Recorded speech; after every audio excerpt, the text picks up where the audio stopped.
night after taking care of business in Game 1.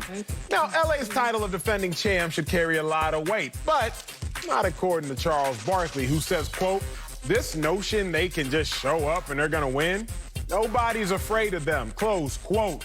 I'm joined by my guy, CB, Chris Broussard. CB. But Marcellus, should the Suns fear the Lakers? Not even going to let you get it out. Nope, nope, nope.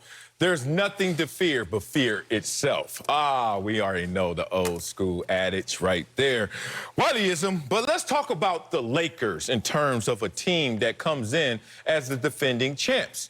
Now, if you haven't played sports before, maybe hearing defending champs would scare you. But if you've ever been on a court, on the field, and the team that won before has nothing to do with the team you're going to see that day, it doesn't scare you. Let me talk about the mindset of a professional athlete. They basically looking at this team, the Los Angeles Lakers, as y'all compromised. You guys are limping right now. Oh, my goodness. Is LeBron James at 80, 90% right now? Is Anthony Davis maybe even lower than that percentage in terms of effectiveness? Only 13 points? Did DeAndre Ayton outperform Anthony Davis and may do it again? Absolutely. Did we just beat a team, defending champs, with a one-arm Chris Paul on the floor as our general? Yes, we did. So there's nothing to fear but fear itself. Look at here. They are the 2 seed.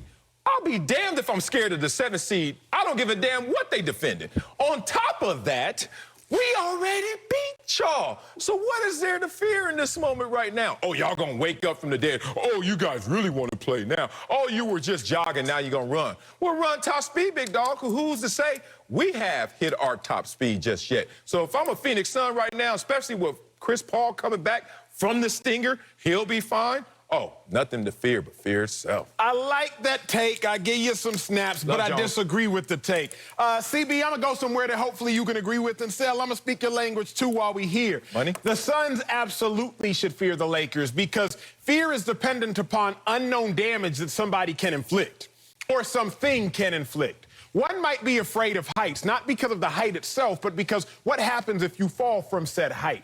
One might be afraid of flying in an airplane, not because of the airplane itself, but what might happen when you are involved or in an airplane. So you got to be afraid of the Lakers, not because of the Lakers themselves, but because what might happen when involved with LeBron James and Anthony Davis, 2 people who ranked 5th and 6th all-time in NBA history as far as playoff scoring with 28 points per game, respectively. You have to be afraid of the Lakers if you are the Phoenix Suns, because you know the damage they can inflict. You saw AD drop, 42, 15, 5, and 5 against this same Phoenix Suns team just 2 weeks ago. You know what LeBron's capable of doing if you just watched the play-in game 2 games ago. So you know what these different Lakers, the type of damage that they can inflict. For that reason, I think you have to be afraid of the Lakers. But the crux and the strength of my take comes here. We always speak about fear as though it is a bad thing. But remember, love and fear are 2 of the greatest motivators. So fear for the Phoenix Suns actually should be their strength. You absolutely should fear the Lakers because fear is what will keep you out of bad situations. I feared getting C's in high school. As a result, your boy got B's and A's, particularly even when I got to college. I feared missing curfew because what my parents were going to do. As a result, it kept me out of trouble. Fear, Kamaru Usman, one of the greatest pound-for-pound fighters in the world, came on and said, "Fear drives me more than the thrill of victory."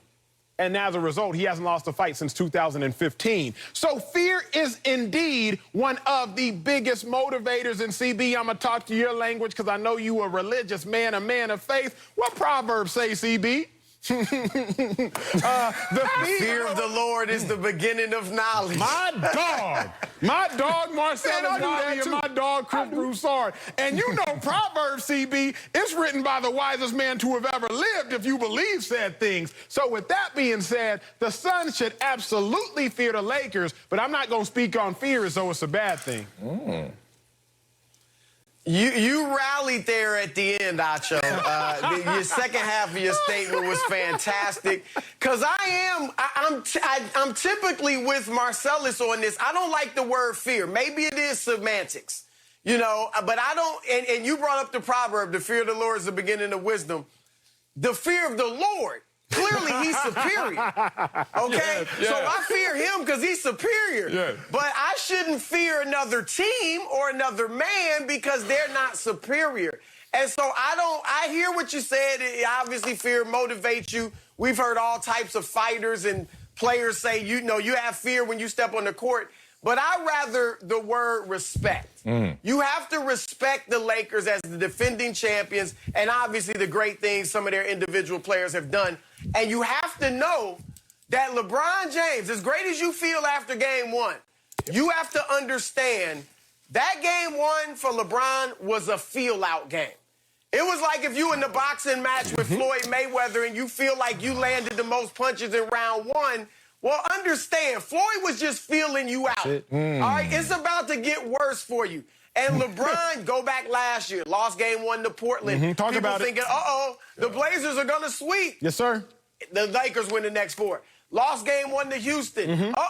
Houston's going to sweep. Yes, sir. Lakers win the next four. That happened. LeBron often uses game one as a feel-out. He was passive. He settled for threes. The Suns have to understand, he's going to be much more urgent, much more intense, play with much more energy and aggression in game two. So be ready for that.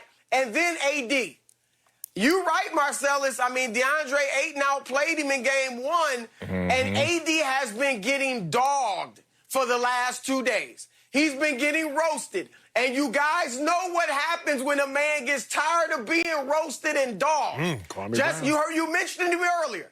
Ask Kwame Brown. All right, he comes out with fire. Yes, sir. All right, and he comes out with a vengeance. And I think tonight the Suns have to expect AD to come out with a vengeance. So don't fear him, I would say, but respect him and know that LeBron and AD are coming with truth tonight. CB, I need actually Marcellus's help because you made a good point about Floyd Mayweather from a macro sense, but there's even a bigger micro sense that Sel brings up all the time. Sel, you told me that you was having a private conversation with Floyd, a somewhat private to some degree, and he told you that not even in the first round, within the first couple punches, Marcellus, what Floyd do, man? You know better. Yeah, let me wet snitch again, tell y'all what me and Floyd talked about. After the Pacquiao fight, I used to live right next to Floyd, so I went up to his house, talked to him for a second, said, man, how did you know how that fight was going to go, what was going to happen, blah, blah, blah. He says, I got this little punch, this little check punch. If you ever watched Floyd fight early, it's a straight right to the diaphragm. And he says, and then I listen. And he says, I want to hear that sound. And that sound, whatever sound I hear, tells me how he's feeling that day. And whatever Pacquiao said, it wasn't good enough because he started to give him some of the business. Acho, take it. And so with that being said, I agree with you wholeheartedly on that one, CB, and the fact that LeBron James was just throwing that little straight right that Floyd throws. Just that little straight right. Let me just see what the Suns are capable of. And now he's going to go back and reassess. But here is where I will push back on the greater logic of not just us on this show, but I think in society as a whole. It's not respect. I'm going to say that the Suns should actually fear the Lakers. We think that fear has such a negative connotation, just like we think that word judgment has a negative connotation. You can't judge me. Nobody can judge me. Actually, I'm going to judge you because what I'm going to do is assess the situation and figure out how involved I want to be in said situation. Now, you can call that judgment, but I'm simply going to say that judgment is me assessing a situation. In the same manner, fear, we think, oh, fear is cowardly, fear is anti-machismo, fear is anti-macho man. No, fear is just a reverence to a power you know is capable of being more dominant than you. And we know that LeBron James and Anthony Davis are capable of being more dominant than them. I was at Venice Beach yesterday. What? I fear... For what? I was on a bike ride, biking down the ocean. I fear the ocean. Now, I also can respect and revere the ocean, but I fear the ocean because the ocean is a power that is capable of being much more strong than I am. Yeah. In the same breath, Devin Booker a dog, CP a dog, Ayton proved to be a dog, but Anthony Davis and LeBron James are powers that are much stronger than they are. if they decide to activate. Well, I'll be scared at the ocean, too. One, you went to Venice Beach right now. Have you seen Venice Beach lately? Lord, what's going on over there? And two, what the hell you got a bike in the water with? Like, you going in the water with a bike? On a path. I'll be scared. Oh, okay. Well, yeah, you should fear the water, damn it. It's 75% of the planet, and more importantly, it's undefeated. Like, water, hey, I could be gentle, I could whoop your... That's water. That ain't the Lakers. Let me talk about who the Lakers are. And CB's right. You rally in the second half like the Brooklyn Nets, but the beginning of your takes, the hell you talking about? Kwame Brown, damn, we love you, Kwame. You can tell on this show you got a home, brother. Kwame Brown and Chris, you better duck, because Kwame be coming at your head. I want to hear your retort sooner or later. Yeah, I know. Yeah, I know, too. We fear no man, so you better get back at him. Kwame Brown says this. We should ban the word bust. I think I heard that from him, because you know what? I want to add to that list. Let's ban the word fear in sports. Acho, I'll give you a hypothetical. You my track master up here. We race. Acho and I, we race. You beat me. Now, you know this is a hypothetical, and this is a lie, because you ain't beat me, boy. But you know what? You beat me. And then I say run it back.